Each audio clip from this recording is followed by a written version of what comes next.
రాష్ట్రంలో చూసుకుంటే 6 గ్యారంటీల మీద స్పందించని ప్రభుత్వం పెద్దలు, 6 గ్యారంటీల మీద అడుగుతూ ఉంటే వెనక్కు తగ్గుతున్నటువంటి నాయకులు ఎందుకు మీరు చట్టసభల్లో ఎమ్మెల్యేలుగా లేకపోతే ఎమ్మెల్సీలుగా కూర్చున్నారు? ఎందుకు కూర్చున్నారు?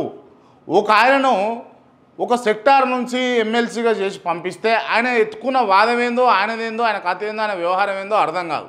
ఇది చట్టసభల్లోని జరుగుతున్నటువంటి అంశాలు. కొంతమందిని ఎమ్మెల్యేలు చేసి పంపిస్తే పోయి ఆడ నిద్రపోతారు, పండుకుంటారు, మంచిగా తిని ఇంత టిఫిన్ అదోటి ఇదోటి తిని పోయి ఆడ కునుకు పెడతారు.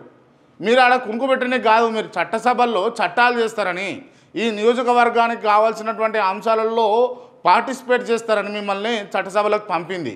కానీ మీరు ఆడ నిద్రపోకుండా ముచ్చట్లు పెట్టుకుంటా, లేకపోతే అవతల మీద సెటైర్లు వేసుకుంటా, మీ నాయకుడు అనగానే ఆ బల్లాలు కొట్టుకుంటా, గీటి కోసం కాదు.